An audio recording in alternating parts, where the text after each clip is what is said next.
India के धुरंधर, talent का समंदर, डेयरिंग कलाबाज, अनोखे अंदाज,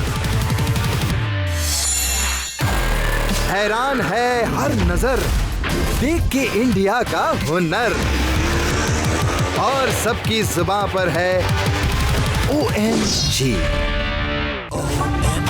ये मेरा इंडिया, OMG ये मेरा इंडिया, OMG ये मेरा इंडिया, OMG ये मेरा India. Hello and welcome to OMG ये मेरा इंडिया। दोस्तों, इस वक्त मैं खड़ा हूं जैसलमेर के जवाहर निवास पैलेस में। इस पैलेस को बनाने का काम 1899 में महारावल शालिवाहन सिंह जी ने शुरू किया और पूरा हुआ 1949 में। तो चलिए शुरुआत करते हैं हमारे आज के धमाकेदार एपिसोड की। आज आंखों पर नहीं होगा भरोसा जब आएगा OMG डोसा। फिर देखेंगे मोबाइल ऐप से फार्मिंग करने की धांसू टेक्नोलॉजी। फिर होगा धमाल जब OMG आर्टिस्ट करेंगे रूबिक्स क्यूब से कमाल। और फाइनली वेजिटेबल्स और फ्रूट वेस्ट से जनरेट करेंगे इलेक्ट्रिसिटी। दोस्तों, जवाहर निवास पैलेस अब एक होटल है। इस होटल में बड़ी बड़ी हस्तियां रुक चुकी हैं, जैसे कि prime minister Jawaharlal Nehru, Amitabh Bachchan, Brad Pitt और एंजेलिना जोली। आपको पता है, हमारी जो अगली स्टोरी है ना, वो भी इस पैलेस की तरह है, बिल्कुल OMG। आइए हम आपको दिखाते हैं। आहा, गर्मा गर्म डोसे को बनता देख मुंह में पानी आ गया। पर आप लोग सोच रहे होंगे कि इस डोसे में ऐसी क्या OMG बात है। अजी, इस डोसे में नहीं, लेकिन इस डोसे में जरूर है। क्यों? डोसे की दुनिया के इस खली को देख मची ना दिमाग में खलबली। पेश है 10 फुट लंबा डोसा, और इसे बनाते हैं दिल्ली के शेखर स्वामी।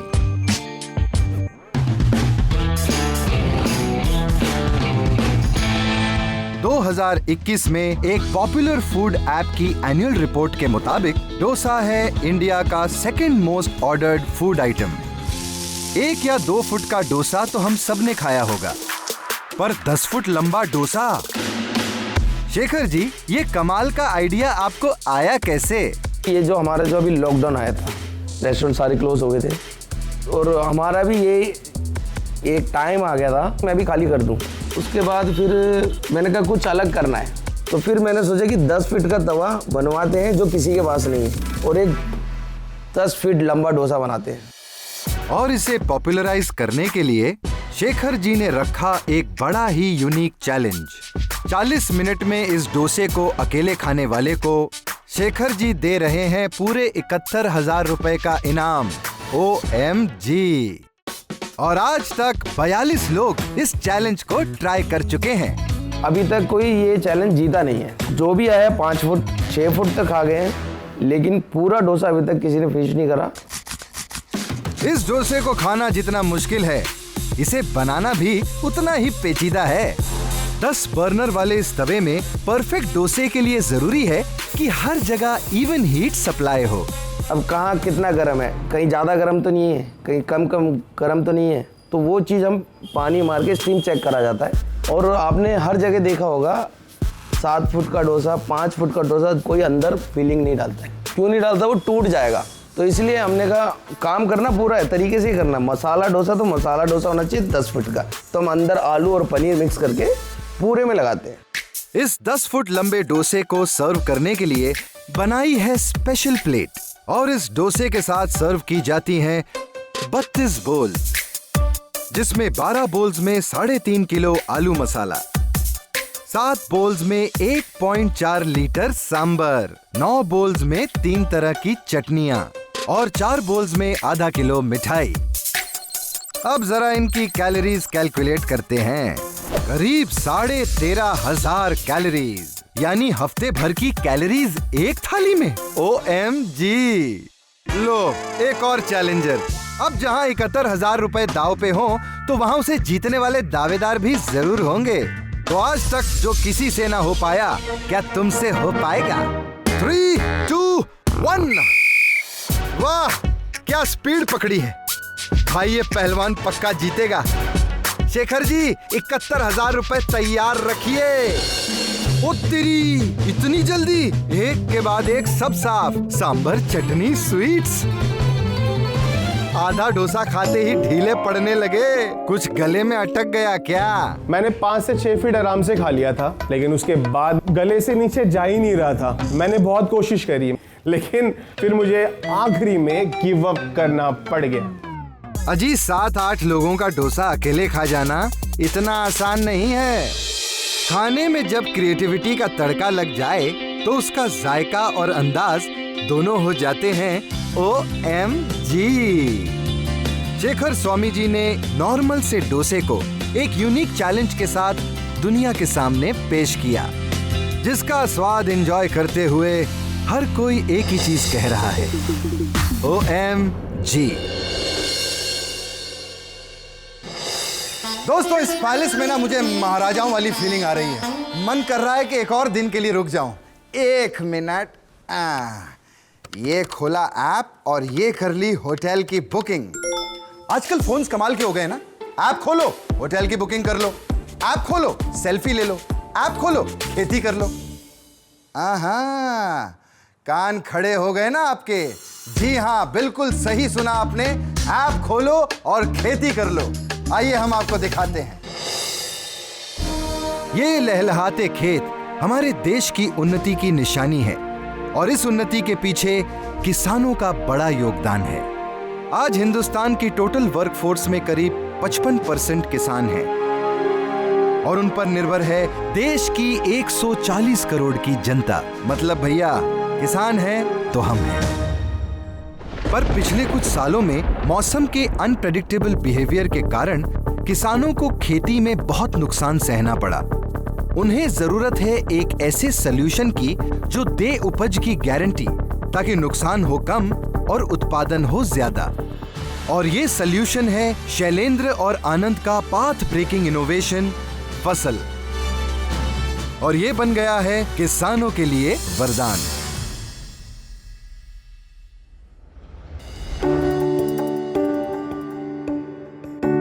आज फार्मर्स के लिए एग्रीकल्चर के ट्रेडिशनल ज्ञान पर भरोसा करना दिन ब दिन मुश्किल होता जा रहा है, क्योंकि जब से ग्लोबल वार्मिंग का खतरा बढ़ा है, तब से क्लाइमेट चेंज के कारण मौसम का अनुमान लगाना नामुमकिन सा हो गया है।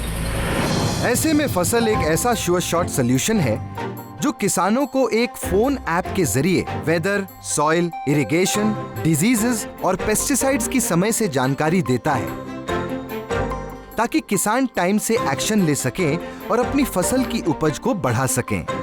पर भाई साहब, खेती ही क्यों? खेती में ऐसे इनोवेशन का आइडिया आया कहां से? We were trying to do something as a side project because we belong to a farming family. We rented a land near Mysore and started growing capsicum as a hobby to understand the problems, and we failed. We miserably failed.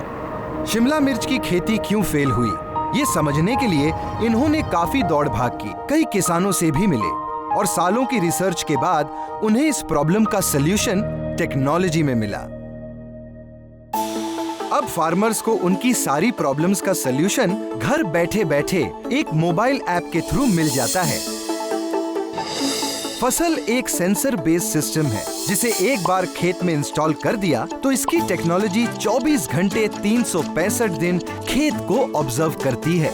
ये soil moisture, soil nutrient level, weather forecast, climate based diseases, upcoming pest threats को scientifically analyse करके किसानों को app के जरिए inform करती है। यानी कि फार्म में होने वाली प्रॉब्लम्स को पहले ही प्रेडिक्ट कर लेती हैं, ताकि किसान समय से एक्शन ले सके।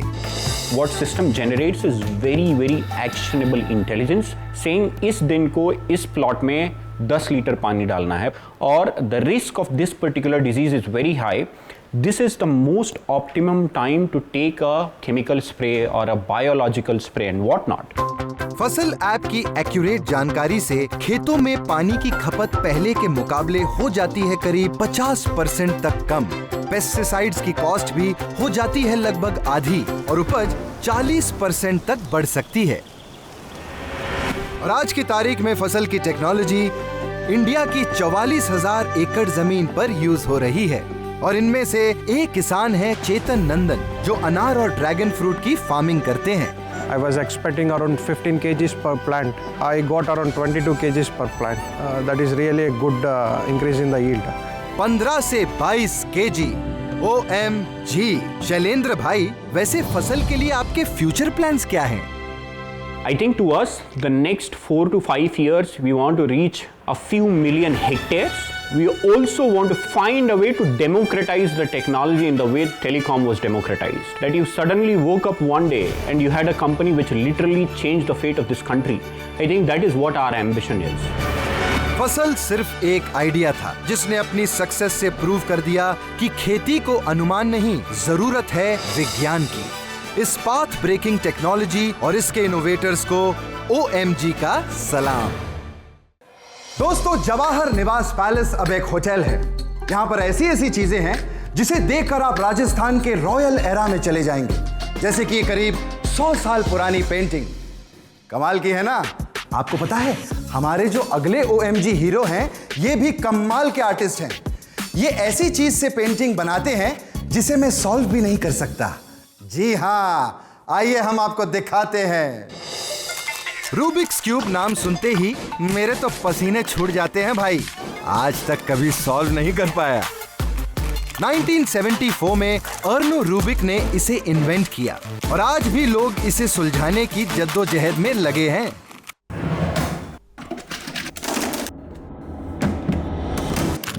पर एक शख्स हैं जो इसे सिर्फ सॉल्व ही नहीं करते, वो करते हैं कुछ अतरंगी।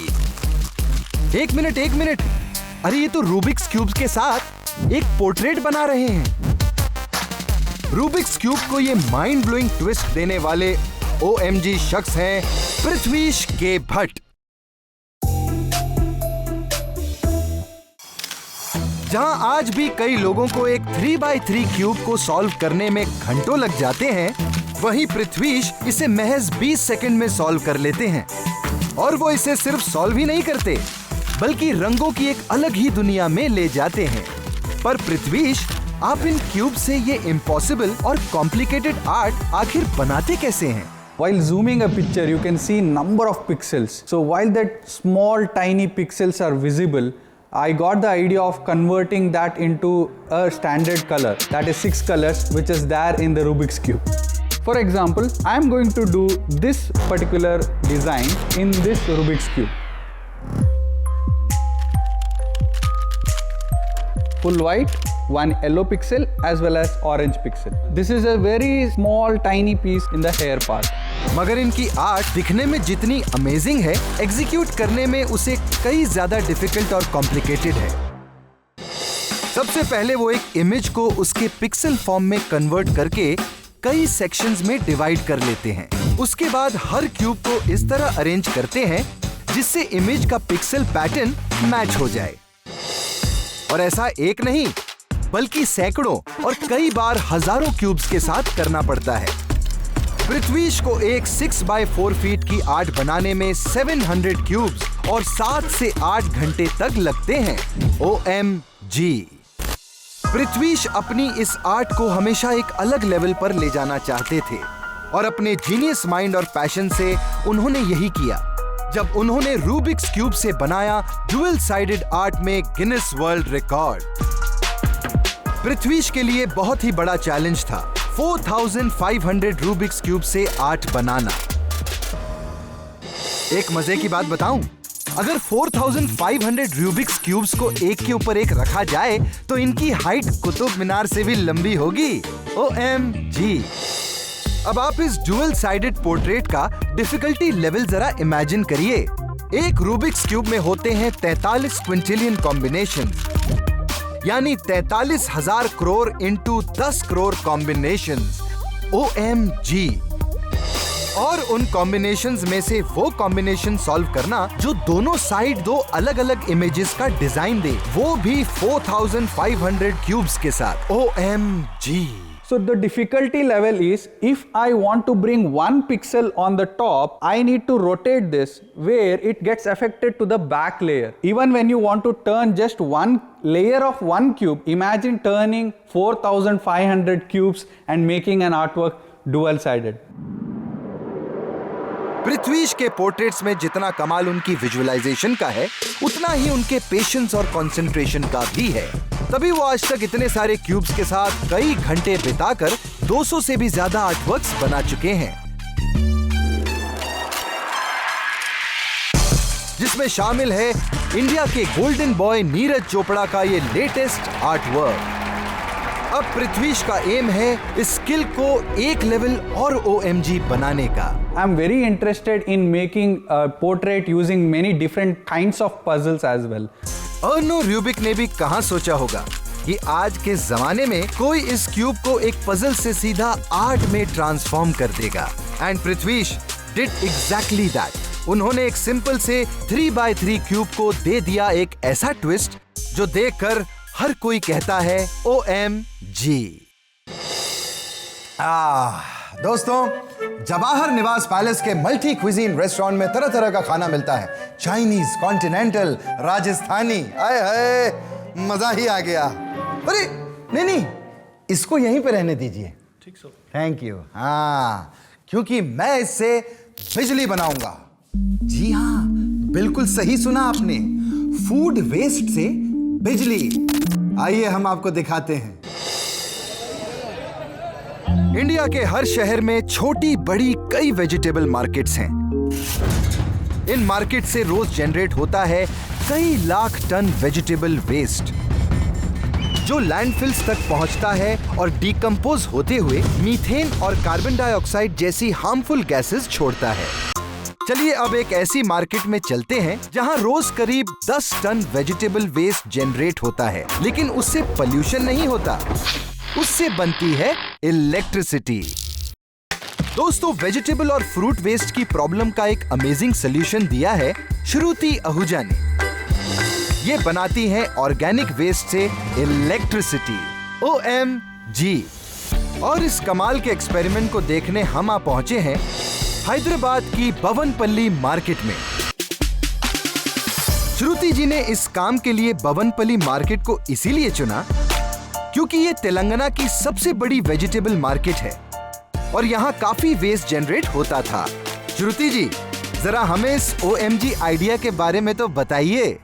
We decided to give them this proposal कि इनका खुद का करीब 10 टन का वेस्ट जो रोज़ यहाँ पर जेनरेट होता है, हम उसको लेंगे, अपनी टेक्नोलॉजी में हम इसे ट्रीट करेंगे and we will convert this into biogas is the first step and from biogas generate power. Biogas plant में हर रोज ऑन एन एवरेज 10 टन वेस्ट से प्रोड्यूस होती है 400 से 450 क्यूबिक मीटर बायोगैस, जो बवनपल्ली मार्केट कैंटीन में हर रोज 30 kg LPG को रिप्लेस करने के अलावा जनरेट करती है 200 से 300 यूनिट्स इलेक्ट्रिसिटी, जिससे रोशन हो रही है यहाँ की कई स्ट्रीट लाइट्स, स्टॉल्स और मार्केट के एडमिनिस्ट्रेटिव ऑफिसेज। एक सर्वे के मुताबिक 2022-23 में इंडिया की पावर रिक्वायरमेंट करीब 1,65,000 करोड़ एस्टिमेट की गई है और इसका ज्यादातर हिस्सा जनरेट करने के लिए हम डिपेंड कर रहे हैं फॉसिल फ्यूल्स पर। ऐसे में वेस्ट से इलेक्ट्रिसिटी बनाना एक बहुत ही दमदार इनिशिएटिव है।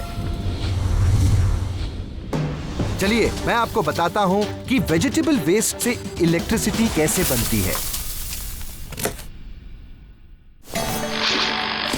श्रेडर से वेजिटेबल के छोटे छोटे टुकड़े करके कन्वेयर बेल्ट के जरिए एक कंटेनर में पहुंचाए जाते हैं, जहां इनका घोल यानी स्लरी तैयार होती है। फिर स्लरी को ऐसे कंटेनर में डाला जाता है जिसमें ऑक्सीजन की एब्सेंस में ऐसा बैक्टीरिया ग्रो करता है जिसे एनारोबिक बैक्टीरिया कहते हैं। ये इस स्लरी को डिकम्पोज करके बायोगैस जनरेट करता है और जिसे बायोगैस जनरेटर्स इलेक्ट्रिसिटी में कन्वर्ट कर देते हैं। वैसे तो बायोगैस इंडिया में पिछले कई सालों से प्रोड्यूस हो रही है, लेकिन यहाँ इस्तेमाल होने वाले digesters Indian institute of chemical technology की देन है। इन डाइजेस्टर्स को इनोवेट करते समय इनमें एनारोबिक बैक्टीरिया ग्रो करने की कैपेसिटी को बढ़ा दिया। तभी तो यहाँ वेजिटेबल वेस्ट के हर टन पर करीब 400% ज्यादा बायोगैस प्रोड्यूस होती है। दोस्तों, बवनपली मार्केट की वेस्ट से बनी इलेक्ट्रिसिटी सिर्फ पोल्यूशन का ही सलूशन नहीं, बल्कि पैसे बचाने का OMG तरीका भी है। बवनपली मार्केट LPG और इलेक्ट्रिसिटी पर होने वाले खर्चे में हर महीने करीब 2.5 लाख रुपए बचा रही है। और तो और, पहले वेजिटेबल वेस्ट को डिस्पोज करने में ट्रांसपोर्टेशन पर खर्चा होता था 2,000 रुपए पर टन, यानी अब हर रोज पूरे 20,000 की saving. OMG। We do have plans of working in various parts of India, mainly address the problem of scientific waste disposal and generate renewable energy through it. Shruti ji, waste से इलेक्ट्रिसिटी जनरेट करने का आपका ये धमाकेदार इनिशिएटिव और ऐसी futuristic technology को देखकर हम सबका दिल गर्व से कह रहा है OMG। Welcome back to OMG। दोस्तों, अब मैं आपको एक और OMG वाली बात बताता हूँ। पंजाब के पटियाला में एक फादर और सन है जो वुडन कार्स बनाते हैं। नहीं, वो लकड़े की काटी पे घोड़ा वाली कार नहीं, ये है रियल पेट्रोल से चलने वाली कार। आइए हम आपको दिखाते हैं। अमनदीप और उनके फादर मोहिंदर सिंह जी ने इस कार का फ्रेम वुडन प्लैंक से बनाया है और एक पुरानी कार का 800 सीसी इंजन फिट किया है। पेट्रोल से चलने वाली इस कार की टॉप स्पीड है करीब 120 किलोमीटर पर आवर और पटियाला की सड़कों पर जब ये चलती है ना, तो इसे देखने वाला हर इंसान कहता है OMG। दोस्तों, अब मेरे जाने का वक्त आ गया है। वादा करता हूं कि फिर से OMG कहानियां लेकर मैं लौटूंगा। तब तक के लिए प्लीज रखिए अपना ध्यान, देखते रहिए इंडिया की मिट्टी की कहानियों का गुणगान, ओनली ऑन OMG मेरी जान। See you guys.